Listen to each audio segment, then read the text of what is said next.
Nous abordons maintenant le 5e chapitre du petit livre rouge de Mao Tse-tung, la guerre et la paix.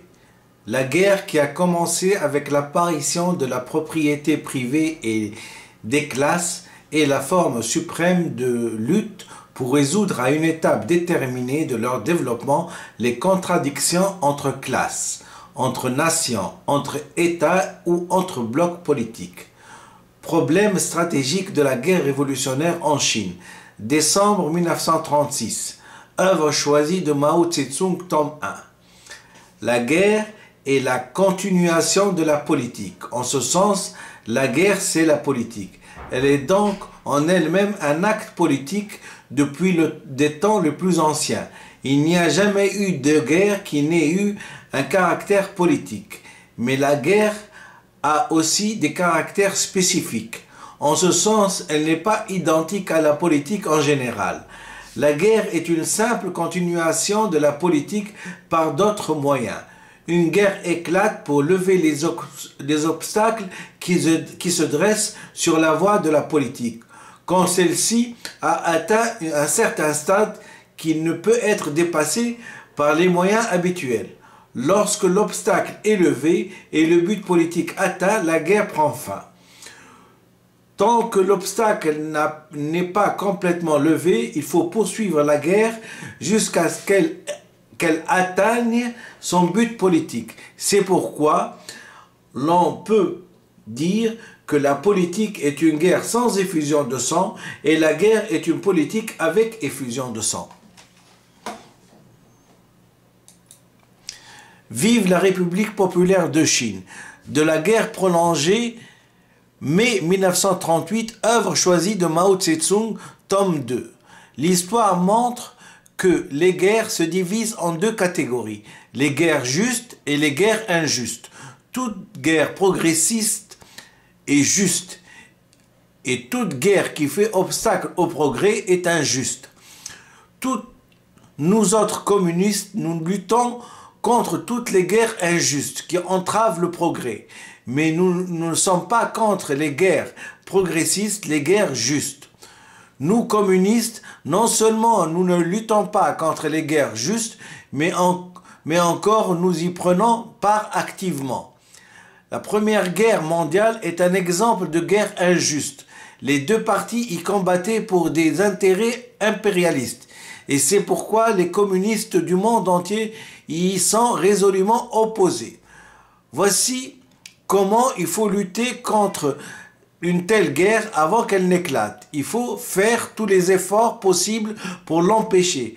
Mais une fois qu'elle a éclaté, il faut dès qu'on le peut lutter contre la guerre par la guerre. Opposer à une guerre injuste, une guerre juste.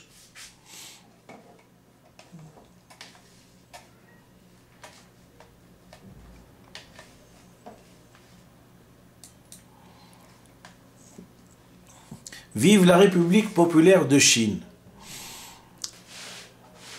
De la guerre prolongée, mai 1938, œuvre choisie de Mao Tse-tung, tome 2.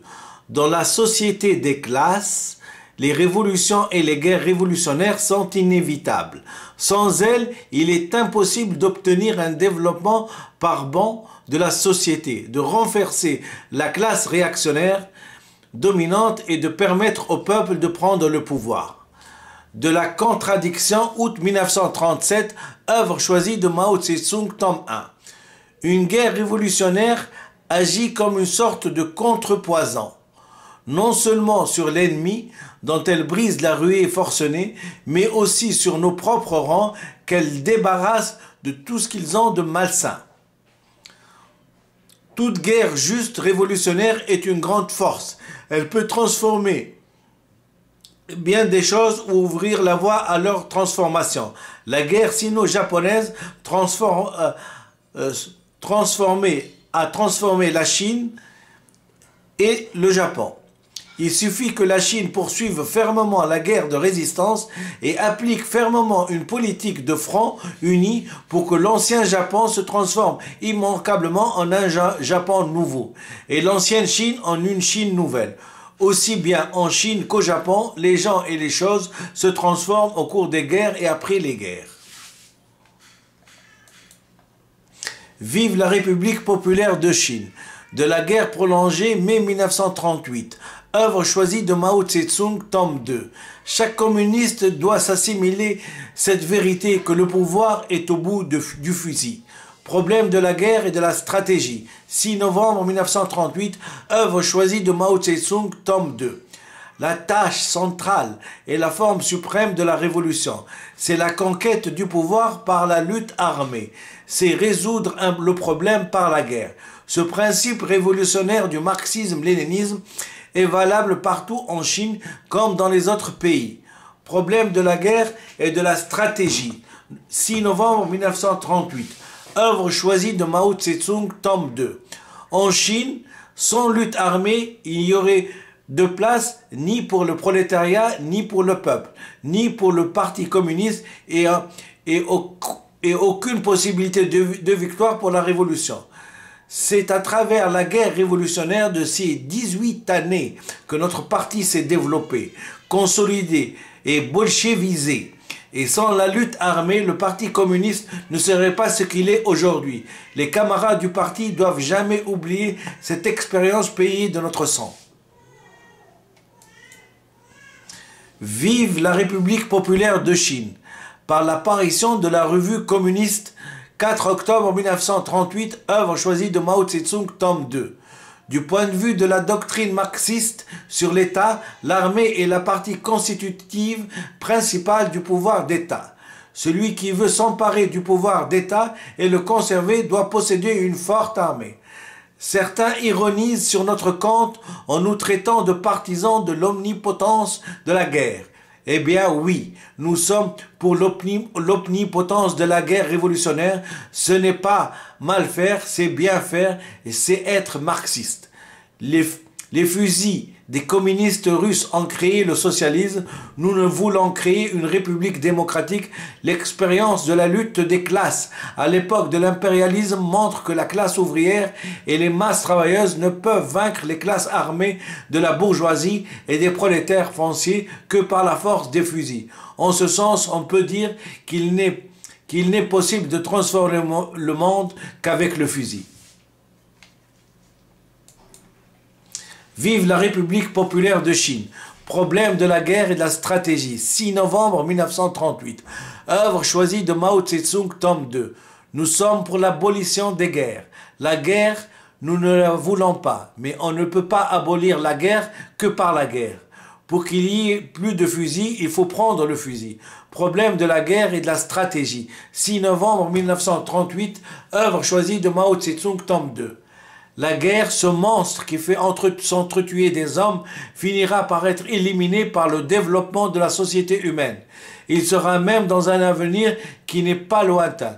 Mais pour supprimer la guerre, il n'y a qu'un seul moyen, opposer la guerre à la guerre. Opposer la guerre révolutionnaire à la guerre contre-révolutionnaire. Opposer la guerre nationale révolutionnaire à la guerre nationale contre-révolutionnaire. Opposer la guerre révolutionnaire de classe à la guerre contre-révolutionnaire de classe. Lorsque la société humaine en arrivera à la suppression des classes, à la suppression de l'État, il n'y aurait plus de guerre, ni contre-révolutionnaire, ni révolutionnaire, ni injuste, ni juste. Ce sera l'ère de la paix perpétuelle pour l'humanité. En étudiant les lois de la guerre révolutionnaire, nous partons de l'aspiration à supprimer toutes les guerres. C'est en cela que réside la différence entre nous, autres communistes et les représentants de toutes les classes exploiteuses.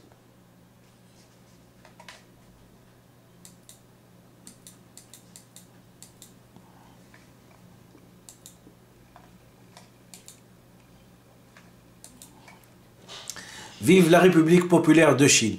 Problème stratégique de la guerre révolutionnaire en Chine. Décembre 1936. Œuvre choisie de Mao Tse-tung, tome 1. Notre pays et les autres pays socialistes ont besoin de la paix.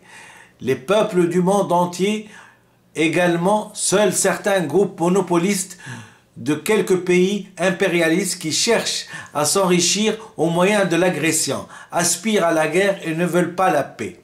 allocution d'ouverture du 8e congrès du Parti communiste chinois le 15 septembre 1956. Pour établir une paix durable dans le monde, nous devons continuer à développer notre coopération amicale avec les pays frères du camp socialiste et à renforcer notre solidarité avec les pays attachés à la paix.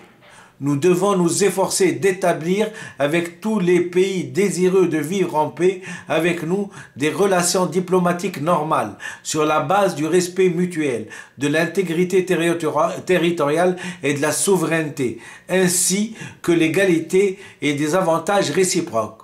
Nous devons enfin apporter un soutien actif au mouvement d'indépendance et de libération nationale des pays d'Asie, d'Afrique et d'Amérique latine, au mouvement pour la paix et aux justes luttes de tous les pays du monde. Vive la République populaire de Chine. Allocution d'ouverture du 8e congrès du Parti communiste chinois, 15 septembre 1956. Pour ce qui est des pays impérialistes, nous devons également nous unir avec leur peuple et chercher à réaliser la coexistence pacifique avec ces pays, à faire du commerce avec eux et à empêcher une guerre éventuelle. Mais nous ne devons en aucun cas nourrir à leur égard des vues qui ne correspondent pas à la réalité. De la juste solution des contradictions au sein du peuple. Nous désirons la paix, toutefois si l'impérialisme s'obstine à vouloir la guerre, il nous faudra sans hésiter faire d'abord la guerre avant d'édifier le pays. Tous les jours, tu crains la guerre et si elle éclatait pourtant. J'ai déjà dit que le vent d'Est l'emportait sur le vent d'Ouest, que la guerre n'aurait pas lieu, et maintenant j'apporte cette précision complémentaire pour le cas où la guerre éclatait, ainsi les deux possibilités auront été envisagées. Vive la République populaire de Chine. Intervention à la conférence de Moscou des partis communistes et ouvriers 18 novembre 1957. Actuellement, dans tous les pays du monde, on discute de l'éventualité d'une troisième guerre mondiale. Nous devons être préparés psychologiquement à cette éventualité et d'envisager d'une manière analytique. Nous sommes résolument pour la paix contre la guerre. Mais si les impérialistes s'entêtent à déclencher une nouvelle guerre, nous ne devons pas en avoir peur. Notre attitude devant cette question est la même que devant tous les désordres. Primo, nous sommes contre et secondo, nous n'avons pas peur. La première guerre mondiale a été suivie par la naissance de l'Union soviétique, avec une population de 200 millions d'habitants. La Seconde Guerre mondiale a été suivie de la formation du camp socialiste qui englobe une population de 900 millions d'âmes. Il est certain que si les impérialistes s'obstinent à déclencher une troisième guerre mondiale, des centaines de millions d'hommes passeront du côté du socialisme et seul un territoire peu étendu demeurera aux mains des impérialistes. Il est même possible que le système impérialiste s'effondre complètement.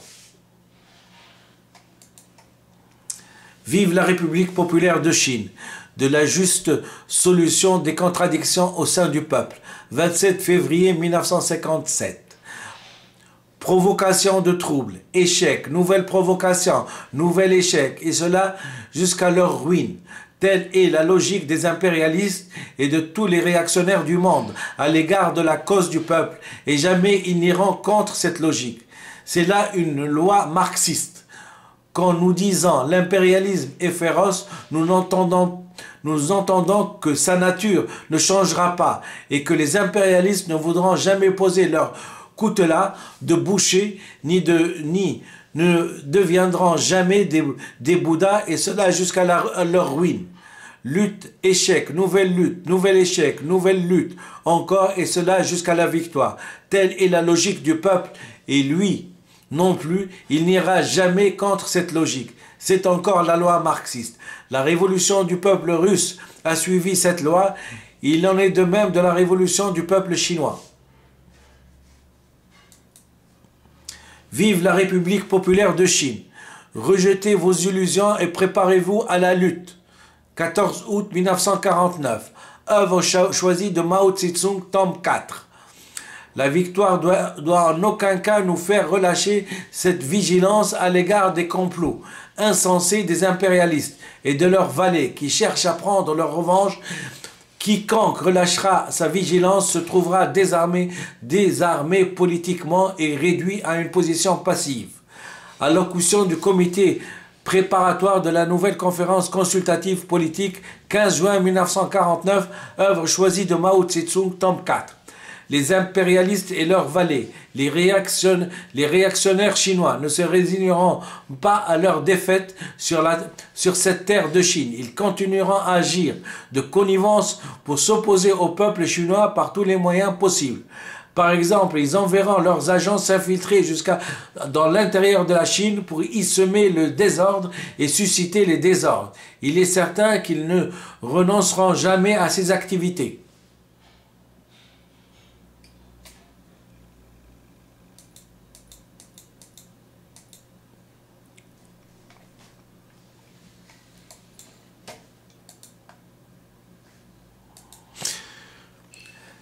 Vive